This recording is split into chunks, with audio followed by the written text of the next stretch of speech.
할렐루야. 예, 귀한 예배 오신 여러분 진심으로 환영합니다. 또 부득이해서 영상으로 예배드리는 분들도 환영합니다. 우리 옆 사람과 인사합시다. 잘 오셨습니다. 예배 승리합시다. 예. 하나님은 영이시니 예배하는 자가 성령과 진리로 예배할지니라 하셨습니다. 이제 여러분 모두를 성부와 성자와 성령 이름으로 진심으로 예배 초대합니다. 다 같이 신앙 고백하심으로 주일 예배 시작하겠습니다. 전능하사 천지를 만드신 하나님 아버지를 내가 믿사오며 그 외아들 우리 주 예수 그리스도를 믿사오니 이는 성령으로 잉태하사 동정녀 마리아에게 나시고 본디오 빌라도에게 고난을 받으사 십자가에 못 박혀 죽으시고 장사한 지 사흘 만에 죽은 자 가운데서 다시 살아나시며 하늘에 오르사 전능하신 하나님 우편에 앉아 계시다가 저리로서 산자와 죽은 자를 심판하려 오시리라. 성령을 믿사오며 거룩한 공예와 성도가 서로 교통하는 것과 죄를 사하여 주시는 것과 몸이 다시 사는 것과 영원히 사는 것을 믿사옵나이다. 아멘. 자리에 앉으시고 찬송가 14장을 다 같이 부르겠습니다.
이목식 목사님 나오셔서 기도하시겠습니다. 다 같이 기도하겠습니다. 기도하시겠습니다.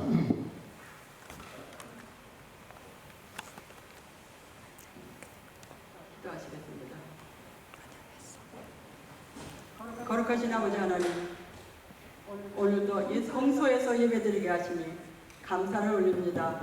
아버지는 저희들을 위해서 사랑하는 아들을 내어주셨건만 저희들 드릴 것 없어 저희들 몸을 드립니다. 저희들 온 마음과 목숨과 뜻을 다하여 하나님 아버지를 사랑합니다.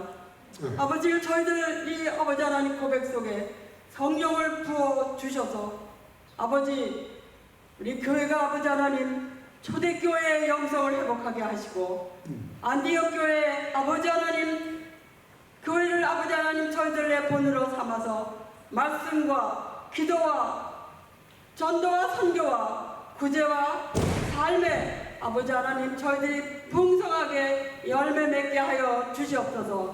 아버지 저희들 말씀을 사모합니다. 오늘도 아버지 하나님 말씀하여 주시옵소서. 저희들이 아버지 하나님 듣고 경청하겠나이다. 말씀을 늘 아버지 하나님 선포하시는 우리 사자 목사님에게 오늘도 말씀의 권세로 나타나 주셔서 저희들에게 아버지 있는 연약함이 물러가게 하시고 저희들이 아버지 하나님 세상에서 살아나가면서 어렵게 여기는 문제들이 하나님 앞에 믿음으로 붙잡고 나아가 아버지 하나님 막힌 문이 열리고 높은 산들이 깎이오고 아버지 하나님 골짜기가 메어져 시온의 대로를 건너가는 능력의 아버지 하나님 우리 모두가 되게 역사하여 주시옵소서. 아버지 하나님 그리하여서 아버지 하나님 우리 교회를 통해서 아버지 하나님 많은 사람들이 생명의 말씀을 아버지 하나님 가질 수 있기를 되기를 소원합니다. 주님, 우리들에게 아버지 하나님 영과 생명을 주셨사오니 우리가 아버지 하나님 생명으로 인하여서 늘 살아나고 회복되고 아버지 치료되는 놀라운 역사가 있게 하여 주시옵소서. 아버지 예배를 아버지 하나님 수종드는 아버지 하나님 모든 사람들 하나님께서 복을 내려주시고 또 아버지 하나님 중고등부와 우리 유치부와 말씀으로 사역하시는 우리 전도사님 목사님 하나님께서 함께 하시고 말씀의 권능으로 임하여 주시옵소서. 오늘도 우리에게 하나님 아버지의 능력을 허락하심을 진실로 감사드립니다. 세계에서 일어나는 모든 곳에 아버지 하나님 전쟁과 또 아버지 하나님 식량난과 질병과 모든 것을 우리 하나님이 주장하고 계시오니 하나님께서 아버지 하나님 치료하여 주시고 아버지 하나님 하나님께서 채워주시고 아버지 부족한 곳마다 하나님을 향하는 아버지 하나님 기도와 예배가 일어나게 하여 주시옵소서. 다시 한번 이 세상에 부흥의 불길이 일어나는 축복을 허락하여 주시옵소서. 오늘도 우리는 아버지 하나님 주심을 통하여서 우리 주님의 아버지 하나님 우리가 휘장을 찢으신 주님을 통하여서 우리가 보좌 앞에 나왔사오니 아버지 보좌 앞에서 우리가 기쁨을 얻고 우리의 아버지 하나님 절망하는 우리들에게 아버지 하나님 소망을 주시며 아버지 힘들어하는 우리들에게 오늘도 우리의 짐을 지어주시는 주님을 생각하며 기뻐하게 하여 주시옵소서. 아버지 오늘도 우리에게 아버지 하나님 귀한 아버지 하나님 예배를 허락하여 주신 우리 하나님 아버지 우리를 사랑하시는 예수님의 이름으로 기도드려옵나이다. 아멘.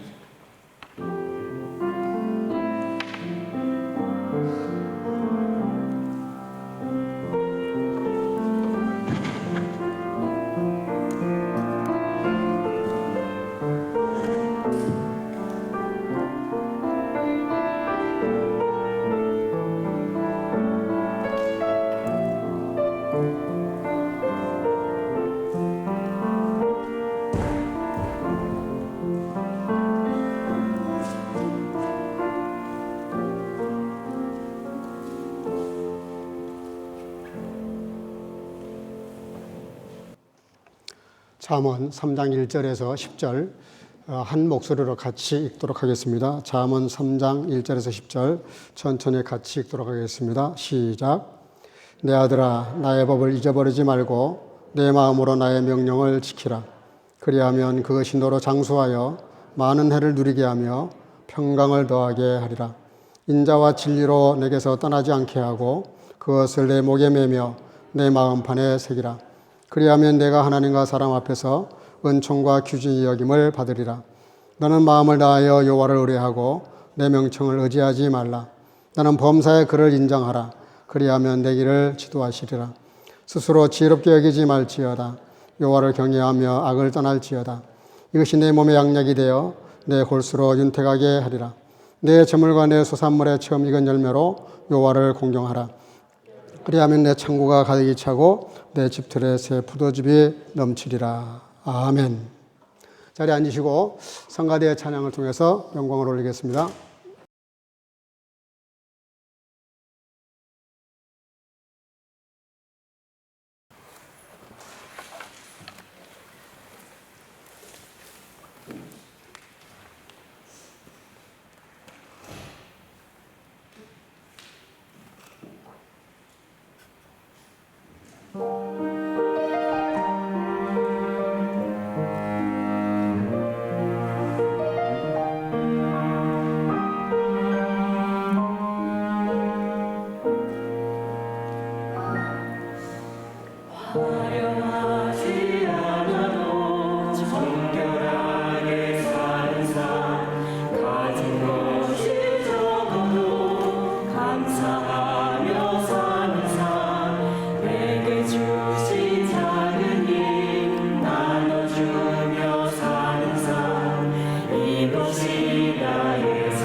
아멘. 귀한 찬양 감사합니다. 우리 영광의 목소 하나님께 크게 올리겠습니다. 할렐루야.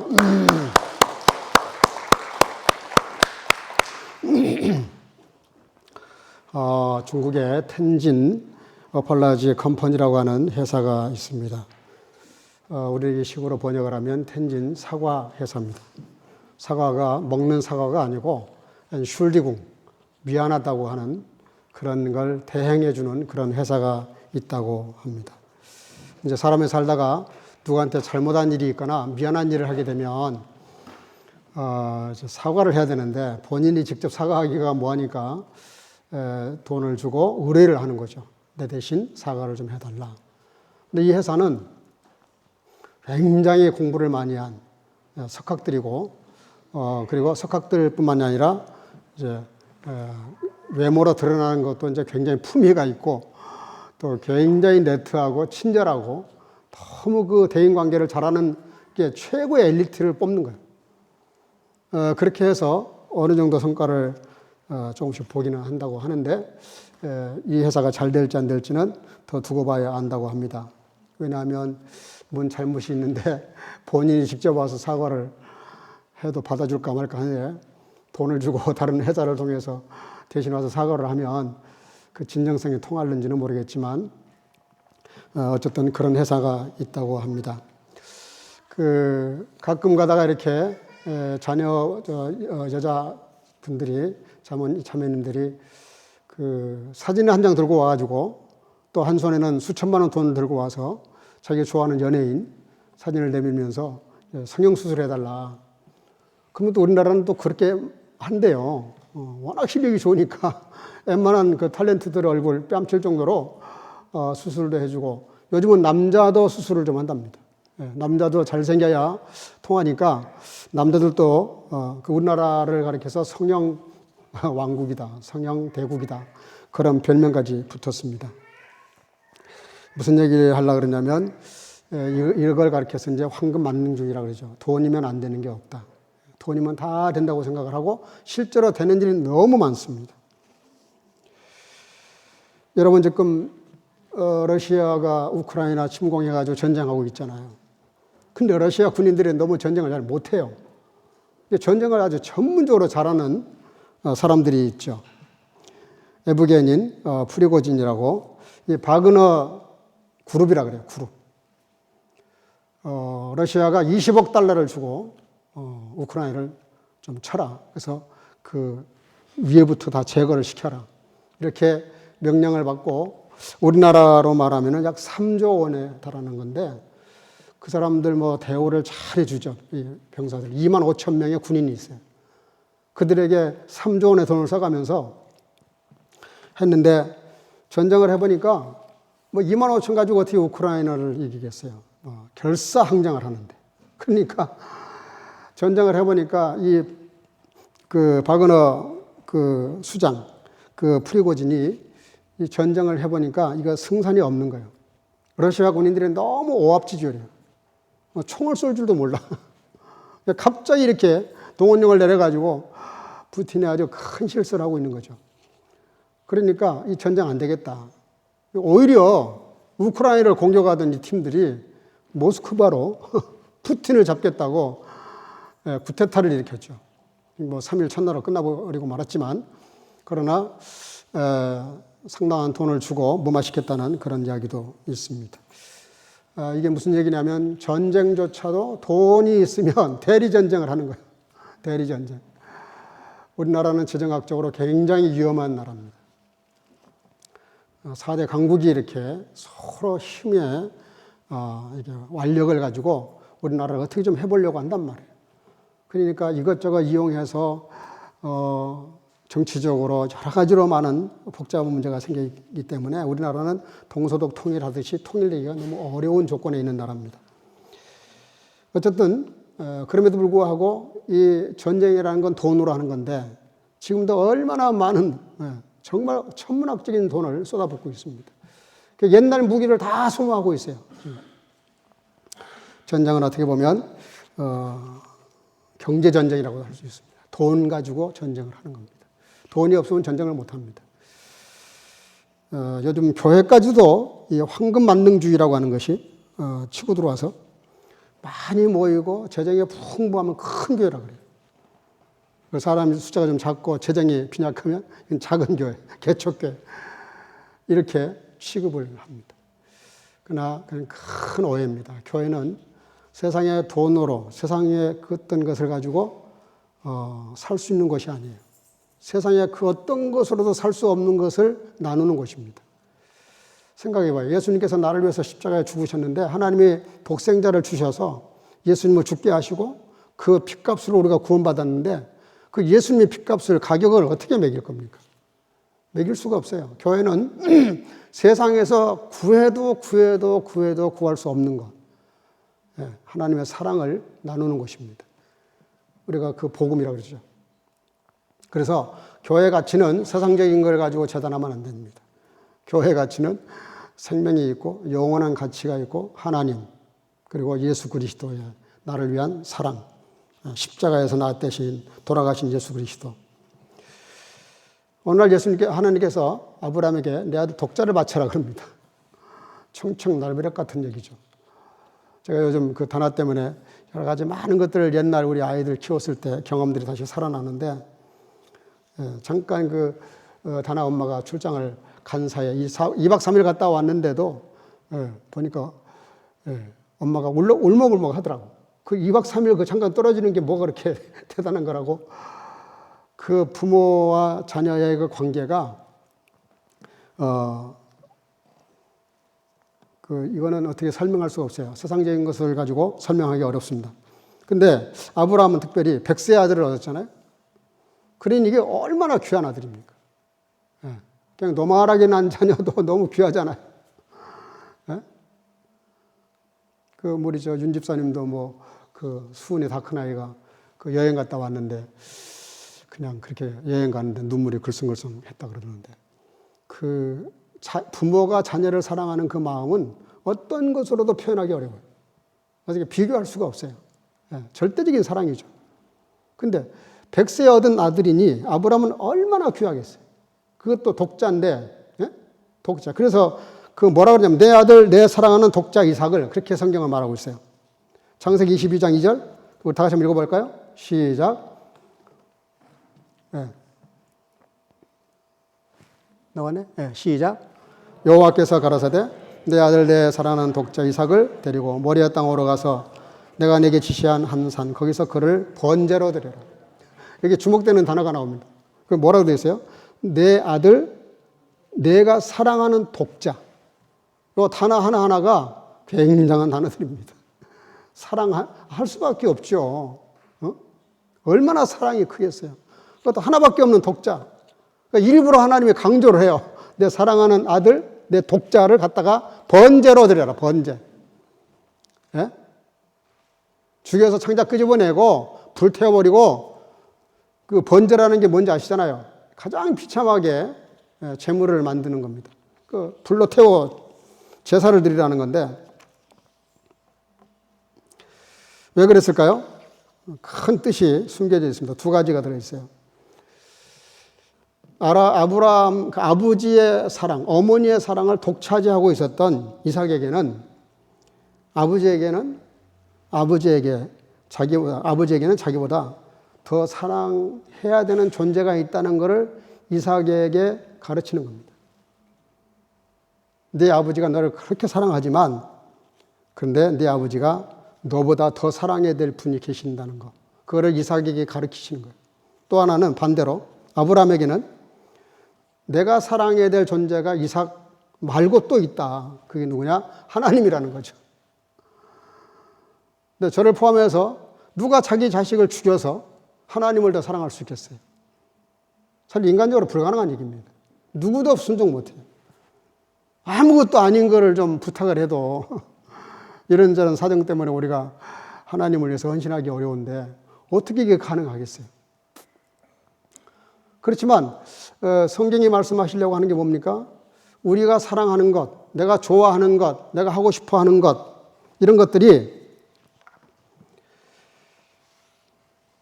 어쩔 수 없는 상황을 하나님이 만드셔서 얼마든지 우리를 그걸 포기하게 만들 수도 있다는 거예요. 그러니까 제가 이제 40여 년 동안 목회하면서 깨달아진 진리 중에 하나인데, 하나님이 적당한 선을 기다리세요. 더 넘어가면 이놈 하시는 겁니다. 그러기 전에 순종을 해야 되겠구나. 이쯤에서 내가 나를 내려놔야 되겠구나. 그런 느낌이 올 때가 있어요. 하나님 우리를 사랑하시기 때문에 그렇게 하시는 겁니다. 왜냐하면 인간관계는 다 상대적인 관계입니다. 근데 하나님과의 관계는 절대적인 관계거든요. 이거는 뗄 수도 없고 끊을 수도 없고 벗어날 수도 없어요. 그래서 하나님이 사랑하는 저와 여러분들을 통해서 보여주시고자 하는 것들이 있는데, 그게 뭐냐면 하나님이 특별히 귀중히 여기는 사람들이 있어요. 여러분들도 그러잖아요. 내가 정말 귀중하게 생각하는 물건도 있고, 어떤 사람은 평생 쓰는 만년필 같은 거, 이건 자기 분신 같은 것이어서 다른 건 다 줄 수 있어도 요거는 절대 누구 못 주는 사람도 있고요. 하여간 자기가 좋아하는 거 있어요. 좋아하는 거. 그러니까 이것만은 포기할 수 없는 것. 그런 것들이 있죠. 그러듯이 하나님도 성경을 읽어보면 하나님이 정말 귀중하게 생각하는 사람들이 있어요. 몇몇 사람이 성경에 나타납니다. 그걸 다 얘기해서는 없고 오늘 본문을 중심으로 좀 생각해 보려고 그러는데, 하나님이 귀중하게 생각하는 사람들이 어떤 사람이냐? 따라합시다. 마음을 다하는 신앙. 계속 읽겠습니다. 본문 1절, 5절, 잠언 23장 26절 세 개를 다 좀 띄워주세요. 읽겠습니다. 시작. 내 아들아, 나의 법을 잊어버리지 말고 내 마음으로 나의 명령을 지키라. 5절. 너는 마음을 다하여 내 명체를 의지하지 말라. 또 잠언 23장 26절. 내 아들아, 내 마음을 내게 주며 내 눈으로 내 길을 즐거워할지어다. 이게 무슨 얘기냐면, 하나님이 우리에게 뭘 원하시냐면 우리 마음을 다하는, 여기 세 구절에서 마음이라는 단어가 계속 나옵니다. 마음이라는 단어. 독일어에는 1절을 뭐라고 그랬냐면 다인 헤어츠 베할테 마이네 게보테 그랬어요. 하나님 우리에게 원하시는 게 뭐냐면 우리의 심장에다가 하나님의 말씀을 담으라는 거예요. 할테나라는 거예요. 그게 우리의 마음을 하나님께 드리는 것이다. 그렇게 말씀을 하십니다. 그렇잖아요. 우리가 아무리 좋은 선물을 누구한테 줘도 마음이 안 따라가면 받는 사람도 느껴요. 주는 사람도 당연히 느끼고. 뭐든지 그 마음의 진정성이라는 게 중요하잖아요. 선물이 크고 작은 게 중요한 게 아니잖아요. 물론 그것도 중요하지. 더 중요한 게 뭡니까? 진정성, 마음의 진정성이 따라가는 그런 선물이 가치가 있죠. 사람의 마음이 얼마나 중요한지 모릅니다. 이 마음 먹기에 달렸다는 말을 우리가 흔히 쓰는데, 2차 대전 때 런던이 공습을 받았습니다. 런던이 공습받아가지고 그 건물, 역사적인 건물들이 막 이렇게 무너지기 시작을 합니다. 근데 런던 사람들 잘 아시다시피 민주주의가 발전한 나라여서 워낙 이분들은 라디칼해요. 아주 비판이 날카롭습니다. 정말 예리하게 상대방을 이렇게 공격을 하고 비판을 합니다. 그러니까 또 이제 런던이 폭격을 당하니까 막 퍼붓는 거예요. 언론들이. 그러니까 국민들이 더 마음이 막 내려앉는 거예요. 지금 공습받아가지고 건물이 무너진 것도 좀 못 볼 일인데 막 공격을 상대방을 이렇게 서로 이렇게 공격을 하니까 언론협회가 다 소집을 했답니다. 그래가지고 한 언론사 대표가 제의를 했대요. 우리 오늘부터 좀 비판하지 말자. 잠깐 이 전쟁이 끝날 때까지만 해도 좋으니까 우리 비판하지 말고 좀 희망적인 것들을 보도하자. 그랬더니 모든 분들이 무슨 생각을 했는지 좋다고. 그래가지고 그 다음 날부터 언론에 나오는 신문의 기조가 확 바뀌어버렸어요. 전쟁터에 나가는 군인들의 그 늠름한 모습을 보여주고, 또 그 자녀들을 전쟁터에 내보내고 부모들이 교회 와서 이렇게 예배드리고 간절히 기도하는 그런 걸 이렇게 크로즈업 해가지고 보여주고, 정치인들이 이렇게 쓸데없는 말 한 건 다 빼버리고 희망적인 말, 소망적인 말, 전쟁이 이길 수 있다는 확신, 뭐 이런 얘기들만 보도를 막 한 거예요. 그래서 놀라운 변화가 생깁니다. 영국이 결국은 전쟁에 이기죠.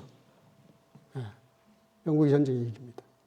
특히 처칠이라는 사람이 전쟁을 이기는데 아주 탁월한 그런 연설도 물론 했지만 나중에 노벨 프라이즈까지 받죠. 평화상을 받는데 그가 노벨 프라이즈를 받게 된 그 가장 중요한 연설문 중에 하나가 뭐죠? 우리가 평화적인 방법, 폭력이 아니라 평화적인 방법으로 전쟁을 이기게 해준 것을 감사하게 생각한다. 여러분, 이게 우리가 개인적으로도 마찬가지예요. 저와 여러분들이 마음을 잘 다스려야 됩니다. 마음을. 기도를 많이 하라고 하신 명령 중에는 빌립보서 4장에 보면은 아무것도 염려하지 말고 구하라. 그러면 하나님이 너의 생각과 마음을 지키시리라 그러셨어요. 기도 많이 하는 사람의 좋은 신앙의 결과가 뭐냐면 우리의 마음을 지켜주신다는 거예요. 마음이 흔들리지 않도록, 마음이 시험 들지 않도록, 마음을 바로 갖도록. 그래서 오늘 본문에 보면 1절, 3절, 5절에 마음이라는 단어가, 헤어지라는 단어가 계속 나옵니다. 잠언 4장 23절 다 같이 읽어볼까요? 시작. 무릇 지킬 만한 것보다 더욱 내 마음을 지키라. 생명의 근원이 이에서 남인지라. 아멘. 예, 우리 성경 읽으면 아멘 하면 좋습니다. 두 번째는 기준이 받는 신앙이 어떤 신앙이냐면은 따라합시다. 그리하면 신앙. 예, 그리하면 신앙이. 하나님으로부터 기준이 여김을 받는 사람의 신앙이 어떤 신앙이 본문에 보니까 이렇게 나와 있어요. 그리하면 히브리 말로 키라는 단어인데요. 이게 무슨 단어냐면 그렇게 하면, 왜냐하면 그런 뜻입니다. 2절, 4절, 10절 예, 그리하면 여기 보니까 그리하면 복을 약속하시는데 2절에 장수하고 평강을 누리게 하리라. 4절 하나님과 사람 앞에 기준이 여김을 받으리라. 10절 내 창고가 가득히 차고 내 집틀에 새 포도주가 넘치리라. 근데 이런 복이 어디서 오느냐? 그렇게 하면인데 그렇게 하면이 뭐예요? 율법을 심장에 담고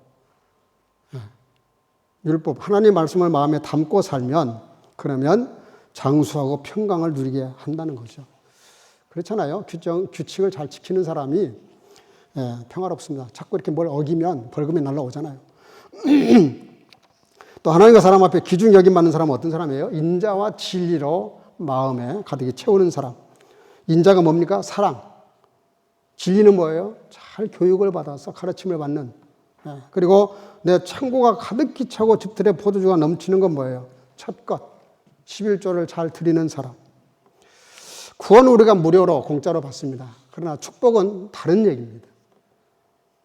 구원은 다 누구나 믿기만 하면 받아요. 다른 거 아무것도 보태면 그건 이단입니다. 무조건 구원은 하나님의 은혜로 믿으면 구원받아요. 근데 그 믿음 생활을 어떻게 하느냐에 따라서 결과가 달라지는 것은 그건 삶의 문제예요. 축복의 문제는 삶의 문제입니다. 어떻게 내가 말씀대로 살아내느냐에 따라서 하나님 축복하신다는 것이죠.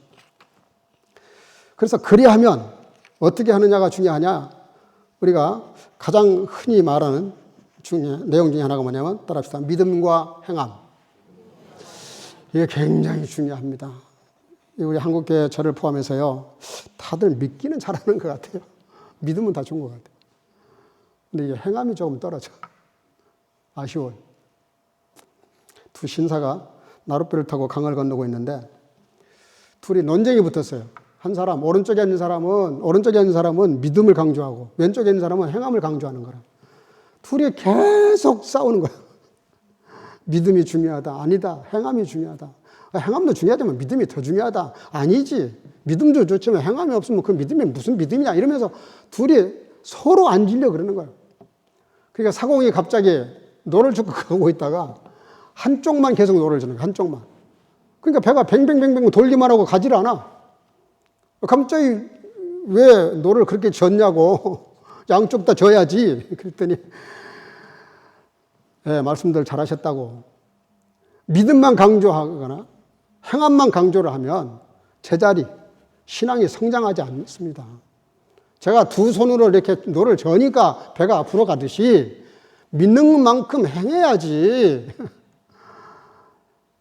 행하고 또 믿어야지. 한쪽만 그렇게 강조하면 됩니까? 두 분 다 맞는 말입니다. 사공이 그렇게 두 똑똑한 사람을 교훈을 했다는 이야기가 있습니다. 세 번째는 기중이 여김받는 신앙. 세 번째는 따라합시다. 하나님의 제물로 하나님을 공경하라. 예, 오늘 본문 9절 10절 다 같이 시작. 내 제물과 내 소산물의 처음 익은 열매로 여호와를 공경하라. 그리하면 내 창고가 가득히 차고 내 집틀에 새 포도즙이 넘치리라. 아멘. 한마디로 말하면 하나님 먼저주의. 하나님을 먼저 생각하는 거예요. 예. 밥을 먹기 전에 왜 기도해요? 하나님 먼저 생각하는 거잖아요. 이 하나님이 주신 것이라는 감사하기 위해서 밥을 먹기 전에 기도. 예. 요즘 저희 다나도 기도합니다. 밥 먹기 전에. 예. 간단히 기도하지만 예수님의 이름으로 기도합니다만 얼른 아멘을 해요. 지난번에 유나가 그냥 찬송 부르고 사도신경 하는 거 보고 깜짝 놀랐습니다. 저 어린아이가. 근데 여러분들 봐봐요.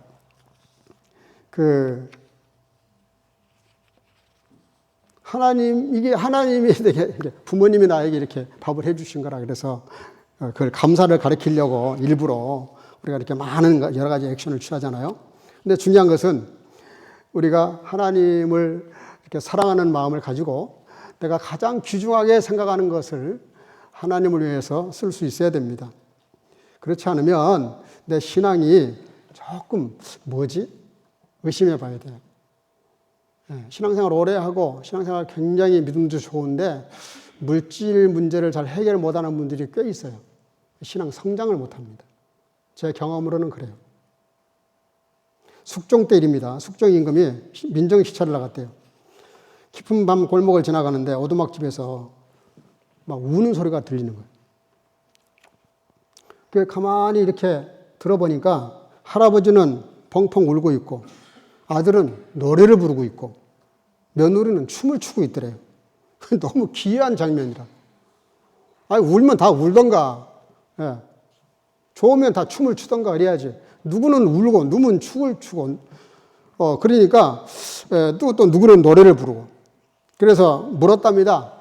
노크를 하고 이게 도대체 무슨 일입니까? 그랬더니 그 할아버지가 대답을 하더래요. 오늘 내 생일입니다. 근데 동시에 내 마누라 기일이기도 합니다. 죽은 날이어서 오늘 제사 드리는 날입니다. 그러더래요. 그래서 집이 너무 가난해가지고 생일상도 못 차리겠고 제사상도 못 차리겠는 거예요. 그러니까 며느리가 머리를 잘라서 그걸 팔아가지고 그래가지고 그걸 판 걸 가지고 생일상과 제사상을 차렸다는 거예요. 그러니 그 상을 받은 그 할아버지가 어떻게 그걸 먹겠어요? 근데 아들은 또 아버지 즐겁게 해주겠다고 춤을 추는 거예요. 노래를 부르는 거예요. 그 아들이 또 노래를 부르니까 며느리는 또 춤을 춰주는 거예요. 그걸 보고 어떤 아버지가 눈물이 안 나겠어요? 펑펑 울고 있는 거예요, 할아버지가. 임금이 신분을 감추고 이렇게 얘기했답니다. 내가 지금 서울의 한양에 과거를 보러 가는데 아드님도 내일 같이 과거 보러 가게 하시죠. 그래서 그 아들이 과거를 보러 갔답니다. 갔더니 시험지를 딱 받아드니까 들었더니 보니까 거기 문제가 뭐라고 써 있냐면은 상가 승무 노인근 이렇게 돼 있어요. 상가 승무 노인근이라는 말이 여러분 한번 찾아보십시오. 바로 그 전날 밤에 있었던 상황 그대로예요. 그러니까 이 아들이 답을 쓰기가 얼마나 좋아요. 며느리는 춤추고 아들은 노래 부르고 그리고 아버지는 울고 그런 뜻입니다. 그래서 장원급제를 해가지고 나라에 크게 귀하게 쓰임받았다고 그래요. 임금에 보니까 조금 무식해도 조금 공부를 많이 못했어도 저런 효성스러운 마음을 가진 사람이 나라의 일을 하면 얼마나 잘하겠는가. 그래서 그를 등용하기 위해서 그렇게 했던 것이죠. 여러분, 하나님을 먼저 생각하고 가장 소중한 것, 가장 귀한 것, 그리고 어떤 것보다 먼저 하나님을 생각하셔야 돼요. 제 개인적인 신앙도 똑같아요. 이게 어긋나 버리면 하나님이 기뻐하시지 않습니다. 그거를 먼저 생각하는 사람을 하나님의 복을 주실 수밖에 없죠. 네 번째는 존귀 여김을 받는 신앙은 어떤 신앙이냐? 따라합시다. 지혜를 버리고 하나님의 지혜를 갖자. 내 지혜를 내려놓고 하나님의 지혜를 따르라고. 1절, 3절, 5절, 6절, 7절에 나와 있는데 본문 6절, 7절을 다 같이 읽어보겠습니다. 시작. 너는 범사의 그를 인정하라. 그리하면 너의 길을 지도하시리라. 스스로 지혜롭게 여기지 말지어다. 여호와를 경외하며 악에서 떠날지어다. 8절 한 번 더 읽어보겠습니다. 4장 8절 시작. 그를 높이라. 그리하면 그가 너를 높이 들리라. 만일 그를 품으면 그가 너를 영화롭게 하리라. 예. 여러분, 그럴 수밖에 없죠. 늘 강조하는 말씀이지만 사람이 아무리 똑똑한 것도 하나님의 어리석음보다 못합니다. 우리가 그런 거 느끼잖아요. 생각해봐요. 오래전에 도쿄에 그 지진이 났을 때 그 지진이 늘 이렇게 났는데 그때 고베 지진은 이렇게 났어요. 이렇게. 위아래로 흔들렸어요. 다 무너져 버린 겁니다. 이렇게 흔들리는 건 이미 다 대비가 돼가지고 밑에다가 롤레를 만들어가지고 건물이 있으면 롤레를 밑에 대가지고 왔다 갔다 하면서 건물은 멀쩡히 가만히 있어요. 땅만 움직이는 거예요. 참 일본 사람들이 건물을 잘 짓는 것 같아요.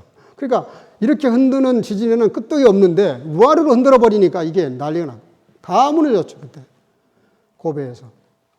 그때 그걸 계기로 해서 우리나라 전자산업이 크게 흥황해가지고 삼성이 패권을 잡은 것이죠. 제가 무슨 말씀 드리려고 그러냐면 사람이 아무리 지혜로운 것 같고 내 경험, 내 생각, 내 이성이 잘난 것 같아도요. 그렇지 않습니다. 여러분. 그건 내 생각이고요. 내 생각이고 내 생각을 내려놓으셔야 돼요.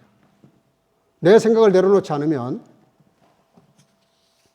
하나님이 역사하지 않습니다. 그리고 하나님이 역사하지 않는 자기 지혜로만 살아가는 사람은 그냥 고만고만하게 살다가 고만고만하게 끝나는 겁니다. 아디아포라는 말이 있는데요. 대수롭지 않는 것들이란 뜻입니다. 전라도 신부하고 경상도 신랑하고 결혼하면 생기는 일. 그 유머에 있더라고요. 제가 갖고 왔는데 그 전라도 신부가 결혼해가지고 초기에 감자를 삶아가지고 신랑한테 갖다 줬대요. 신랑이 갖다 줘서 이렇게 찍어서 먹어봤더니 이게 소금인 줄 알았더니 설탕이라. 무슨 놈의 감자를 설탕을 찍어 먹냐고. 우리 경상도는 소금에서 찍어 먹는다고 그러니까 신부가 아니 기껏 해다 줬더니 그냥 고맙다고 하고 그냥 먹기나 할 것이지 뭔 잔소리가 많냐 그러면서 우리 전라도는 설탕에다 찍어 먹는다고. 이게 싸움이 붙었어요. 그러다가 건드리지 말아야 될 문제를 건드렸어요. 응? 당신 집안의 교육이 문제다. 그걸 건드리면 안 되잖아요. 집안 얘기가 나온 거예요. 그러니까 이제 서로 대판 싸움이 커졌어요. 나중에는 어디까지 갔냐? 에이, 성적 차이로 못 살겠다. 우리 이혼하자. 그래서 이혼하자는 거 서로. 할 수 없이 재판장에 갔답니다. 그 이제 마지막 판사가 해줘야 되니까. 그래가지고는 가가지고는 신랑이 다시 한번 주장하는 거야. 재판장이 너무 어이하지 않습니까? 우리 경상도에서는 이 감자를 먹을 때 소금에다 찍어 먹는데 아니 설탕을 주면서 날 보고 먹으라고 저러니. 그러니까 또 신부가 재판장님 말도 안 되는 소리라고. 우리는 설탕 찍어 먹는데. 그랬더니요. 재판장이 한마디 한 말 때문에 그냥 그 모든 재판이 다 싱겁게 끝나버렸대요. 그게 뭐냐 그랬더니 재판장이 그러더래요. 참 두 분 얘기 들어보니까 너무 기가 막히다고. 어이가 없다고. 우리 강원도에서는 고추장에 찍어 먹습니다. 아니 고추장에 찍어 먹으면 어떻고 소금에 찍어 먹으면 어떻고 설탕에 찍어 먹으면 어때요? 응? 그걸 아디아포라라 그래요. 이래도 그만 저래도 그만 문제가 안 된다는 뜻입니다. 근데 우리는 가만히 보면 아무것도 아닌 일에 생명을 걸어요. 목숨을 걸어. 그냥 자기가 옳다는 거야. 아니 자기가 틀릴 수 있다고 왜 생각을 못해요? 사람의 지혜라는 거, 명철이라는 거 그게 얼마나 우스운 건데. 에? 여러분들 우주를 알아요? 미생물을 알아요? 이 세상에 얼마나 우리가 모르는 게 많은데. 전 우주에 비하면 지구는요, 점 하나도 아니에요. 점 하나도 안 돼.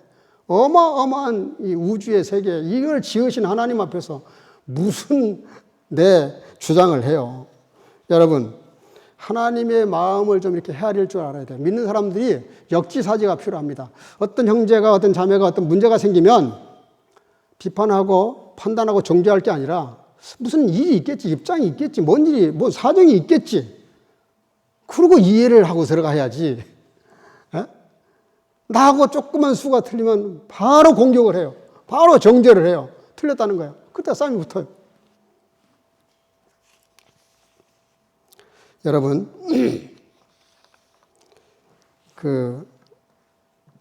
김범수라고 아시죠? 카카오톡 만든 사람. 다음 카카오를 만든 사람인데. 이분이 10년 전에 카카오톡을 만들 때 왜 만들었냐면 그 사람 주장이 이거예요. 자기가 이렇게 많이 시장 조사를 해보니까 컴퓨터, 랩탑을 가지고 작업하는 사람들이 하루에 많아야 서너 시간 쓰더래. 근데 그러고 있다가 핸디가 나왔어요. 모바일이 나오니까 이 모바일을 가진 사람들이 보니까 24시간을 접속을 하더래. 켜놓고 있는 거예요. 예. 요즘은 거의 뭐 그냥 갖고 다니죠. 아예 그냥. 예? 그렇게 얼마나 24시간을 쓰더래.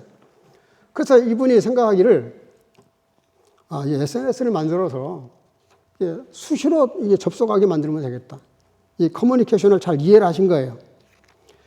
그래서 그 카카오톡을 출시했는데요. 1년 만에 1천만 명이 가입을 하고 3개월 만에 2천만 명, 4개월에 3천, 2022년 작년 기준으로 약 4,200만 명이 카카오톡에 가입이 돼 있다는 거예요. 하루에 SNS 전송 건수가 10억이 넘는다 그래요. 10억이. 그러면서 이분이 다음 카카오를 카카오로 이렇게 바꾸면서 합병을 했어요. 합병을 해가지고, 회장을 임명을 했는데, 35살 먹은 임지훈이라는 사람입니다. 그분이 이 사람을 임명한 이유가 있어요. 그게 뭐냐면, 지식의 저주. 지식의 저주라는 키워드를 가지고, 이 젊은 사람을 임명한 겁니다. 이 회사가 1년에 다루는 예산이 10조 원이 넘어요. 그 어마어마한 회사를 35살, 우리 봉겸 형제가 몇 살이죠? 미안해, 몇 살이요? 32? 아직 3년 남았네. 네, 비슷한 나이. 35살 먹은 사람을 그 어마어마한 회사를 맡겼어요. 그 이유가 뭔지 아세요? 지식의 저주라는 지식의 저주. 그 지식의 저주가 뭐냐 그랬더니 한번 알고 난 지식은 포기를 못 한대요, 사람들이. 그러니까 경륜 많은 사람들을 앉혀야 회사가 잘 될 것 같고 정치도 잘 될 것 같은데 이 사람 생각은 전혀 다른 거예요. 더더군다나 이 모바일 세계는 전자의 업계는 계속 10년마다 이 패러다임이 바뀌는데 자기도 자기를 믿지를 못하는 거예요. 경험이 없는 사람, 이 세계에 대해서 별로 경험이 없는 사람, 새로운 생각할 수 있는 사람, 새로운 패러다임을 만들어낼 수 있는 사람을 찾다 보니까 35살 먹은 임주희라는 사람을 찾아가지고 이 사람을 회사 회장으로 임명을 한 거예요. 여러분들, 왜 이스라엘 나라가 메시아 영접을 지금까지 안 합니까? 지식의 저주예요. 그게 뭐냐면 구약, 율법 시대, 성전 시대, 지금 교회 시대인데 성전 시대, 율법, 이 지식이 꽉 차 있어요. 선민의식에 꽉 차 있어요. 이걸 바꿀 수가 없어요. 물론 안 바꿔도 그것만 가지고도 세계를 제패하고 있어요. 그렇지만 이스라엘의 예수님을 지금도 영접하지 않는 이유가 뭐냐면은 그 지식의 저주입니다. 옛날에 알고 있었던 토라, 어렸을 때부터 달달달달 외우고 다녔던 그 모세오경, 토라. 이게 꽉 차 있으니까 어떤 메시아를 기다리느냐? 모세 같은 메시아, 다윗 같은 메시아를 기다리는 거예요. 제가 이스라엘 성지 갔을 때 그 현지인들하고 이야기해보니까 그래요, 진짜로. 예? 우리를 가이드했던 그분이 베냐민 지파였는데 하필이면 또 베냐민 지파예요. 예? 베냐민 지파가 별로 은혜가 안 되는 지파거든. 근데 내가 계속 그분하고 다니면서 틈틈이 전도를 했어요. 복음을 전했다고. 근데 처음 들어본데 이 내 복음을, 예수 그리스도에 대한 이 메시아에 대한 이야기를 처음 들어보는데 그분이 기다리는 메시아는 누구냐? 모세 같은 메시아. 예? 로마를 부셔버리고 마치 이집트를 굴복시키고 출애굽했던 것처럼 자기를 이렇게 콜로니아 지원하고 있는 이 로마를 부셔버리고 나라를 독립시킬 수 있는 그런 사람이 메시아라고 믿었던 거예요. 그러니까 예수님이 오셔가지고 십자가에서 맥없이 죽어버리시는데 저게 무슨 메시아냐는 거지. 그래서 예수를 영접 안 한 겁니다. 여러분, 올해 다시 작년에도 우리 했잖아요. 성경 우리 일독하자. 성경을 다시 읽자. 여러분, 성경을 저는 읽을 때마다 그래요.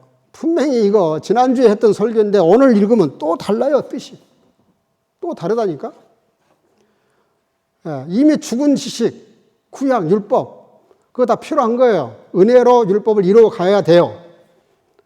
그러나 구약 성도들이 왜 지금도 이스라엘 나라가 안 돌아오느냐? 이 지식의 저주에 빠진 거예요. 구약 지식의 저주에 빠진 거예요. 그러니까 그걸 벗어나지를 못해. 저와 여러분들 올 여름에 7월, 8월 2달 동안 열심히 좀 성경을 다시 읽으세요. 지금까지 알았던 모든 지식 내려놓고 성경이 나에게 지금 뭘 말씀하시나. 새롭게 좀 말씀을 읽으면 엄청난 은혜가 옵니다. 처음에 예수님을 진짜 믿었던 그 때가 마태복음부터 성경을 읽기 시작했는데 그냥 낳고 그 시작부터 시험이 들더라고요. 근데 제가 그걸 정독을 했어요. 근데 사도행전 7장에 가가지고 제가 완전히 꼬꾸라졌어요. 성령이 임재하셨는데 말씀이 눈을 확 열어주시는데요. 말씀에 눈이 열어지니까 말씀의 뜻이 이해가 되면서 세상을 한번 보니까 세상이 완전히 다른 세상이에요. 지금까지 내가 알고 있던 세상이 아니에요. 나뭇잎 하나, 물 흐르는 거 하나, 완전히 새로운 세계가 눈이 이렇게 확 열려요. 여러분, 올 7월, 8월 정말 말씀을 좀 읽으세요. 응? 많이 읽어도 좋고 작게 읽어도 좋지만 읽으세요. 성경 읽으셔야 돼요. 그리고 금요일날 다 나와서 기도하세요. 자꾸 핑계 대지 말고, 핑계 대면은 아무것도 못해요. 핑계 대지 말고 내가 금요일날 나와야 되겠다 하고 일을 맞추면 돼요, 또 그게. 근데 나는 이거 하니까 안 돼. 안 되죠. 당연히 안 되죠. 안 될 수밖에 없어요. 알레스 오픈하시고요. 올 여름에 제가 이 가운을 오늘 입으면서 우리 권사님, 우리 목사님하고 얘기를 잠깐 했는데 제가 지난주인가 이 가운 얘기를 했잖아요. 지금 한국의 모든 교회 목사님들 대부분 다 99% 가운을 다 벗었어요. 근데 저는 이거를 벗고 싶지가 않아요. 하나님 앞에 우리가 믿음으로 어렵게 되고 은혜로 살지만 그렇다면 또 하나님 앞에서 우리가 의식을 무시하면 안 됩니다. 아니, 몸이 없는 영혼이 어디 있어요? 영혼도 중요하지만 몸도 중요한 거예요. 몸이 있어야 영혼도 사는 거예요. 그러니까 이런 것이 아무것도 아닌 것 같아도 이렇게 올 한 해, 특별히 올 여름에 성경을 읽으시면서 새롭게 은혜를 받으시고 새롭게 우리의 신앙을 정립하는, 그래서 초대교회 영성을 회복하는 저와 여러분들 되시기를 주의 이름으로 축복합니다. 기도하겠습니다. 우리 시간에 잠깐 들은 말씀을 가지고 기도하겠습니다. 하나님, 나도 주님 앞에 귀중히 여김을 받기를 원합니다. 그런 마음을 가지고 기억나시는 대로 말씀이 들어와 있는 대로 강구해서 내 신앙이 다시 한번 시작될 수 있도록 기도할 수 있기를 바랍니다. 또 오늘 예배 마치고 좋은 계제가 이루어질 수 있기 위해서 기도하시기를 바라고요. 또 나라와 민족을 위해서도 기도해 주시기를 바랍니다. 우리 다 같이 동성으로 한 2, 3분 동안 기도하겠습니다. 기도하십시다. 사랑과 은혜가 충만하신 아버지, 은혜를 감사합니다. 홀로 하나님 은혜와 사랑과 은혜를 주셔서 주 앞에 나오게 해주시고, 아버지 하나님 더운 날씨지만 아버지 하나님 우리 예배가 쉬지 않게 하시고 기도가 쉬지 않게 하시고 찬양이 쉬지 않게 하시고 하나님을 향한 우리의 마음이 쉬지 않도록 인도하신 아버지 하나님, 참으로 우리의 마음속에 귀중히 여김을 받을 수 있는 신앙을 갖게 해주시되 아버지 오늘 들은 말씀을 아버지 하나님의 그런 교회의 신앙이 될 수 있도록 인도하시고 마음을 다하는 신앙이 되게 도와주시고 아버지 하나님 참으로 모든 것들 앞에 하나님의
사랑과 은혜가 충만하신 아버지, 무더운 날씨지만 주 앞에 나와 예배하는 모든 주의 자녀들, 오늘 들은 말씀대로 모두가 다 하나님 앞에 기준이 여김을 받을 수 있는 온 성도가 될 수 있도록 축복해 주실 줄로 믿사옵고 예수님의 이름으로 기도하옵나이다. 아멘. 찬송가 453장을 부르면서 준비하신 예물을 드리겠습니다.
아버지 감사합니다.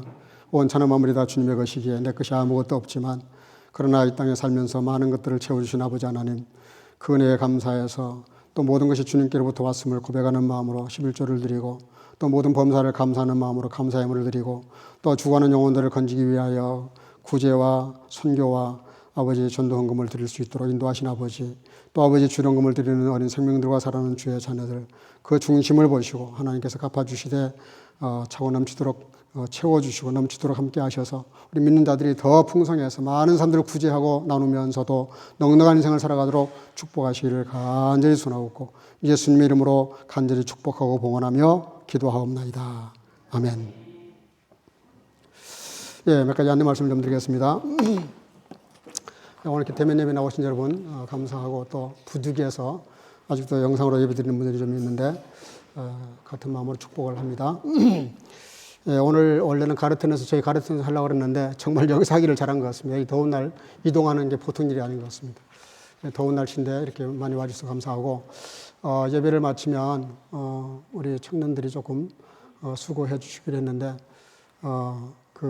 이 앞에서 좀 고기를 고 식사 잡수시는 거는 자유롭게 흩어주셔서 드셔도 좋고요. 335로 모여서 교제하면서 같이 음식을 좀 나누기를 바랍니다. 많은 분들이 또 이렇게 협찬을 해주셔서 너무 고맙습니다. 또 이 그릴 기계를 옮기느라고 수고한 분도 계시는데 고맙습니다. 예배 마치면 한 분도 가지 마시고요.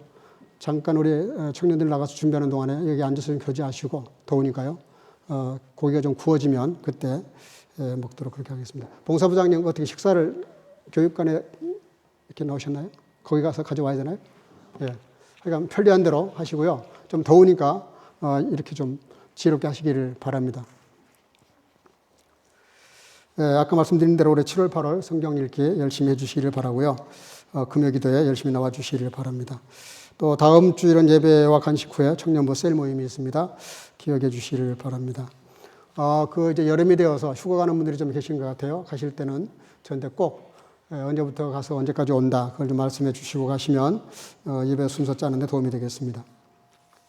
예, 우리 옆 사람과 인사합시다. 예. 하나님께 기중의 여김을 받으면서 합시다. 예. 주 이름으로 사랑하고 축복합니다. 예.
achte sie hoch, so wird sie dich erhöhen und wird dich zu Ehren bringen, wo du sie herrschest.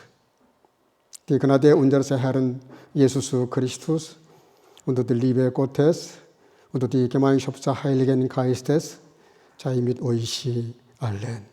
아멘. 그를 높이라. 그리하면 그가 너를 높이 들리라. 만일 그를 품으면 그가 너를 영화롭게 하리라.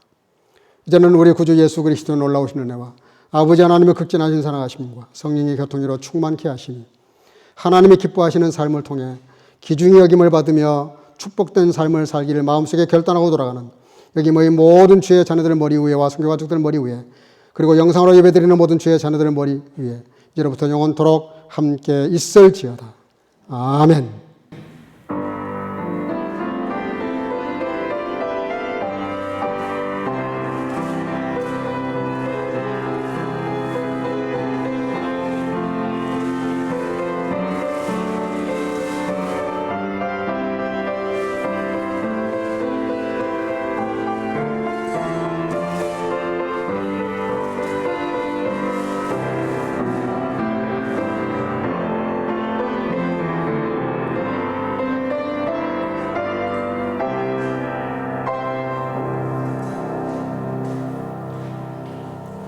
잠깐만 자리 앉으시고요.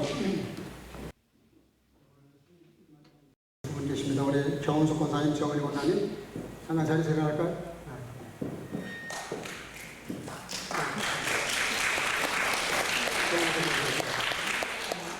축가송 같이 부르겠습니다. 양쪽으로 이렇게.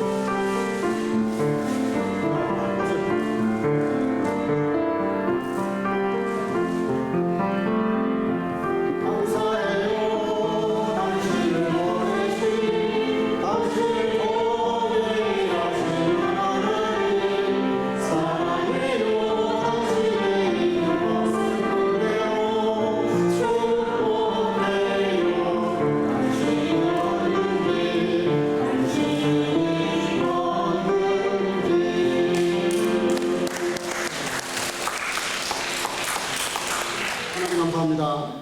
사랑하는 두 딸을 축복하셔서 생일 맞이하게 하신 아버지, 지금까지도 에베네셀로 함께 하신 아버지, 임마누엘로 지금도 함께 하시고 또 여호와 이레가 되셔서 장래에도 늘 하나님과 사람 앞에 존귀한 자가 되고 영육으로 강건하게 하시고 이 땅을 살면서 유쾌하고 행복한 인생을 살아가도록 주 안에서 축복의 주의를 간절히 소원하고 또 아버지 입에 맞추고 우리가 그를 친목회를 가지려고 합니다.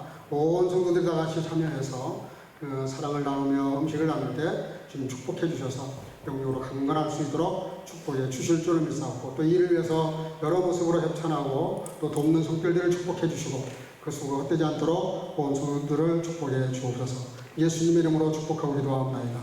아멘. 네, 영광의 박수 하나님 올리겠습니다.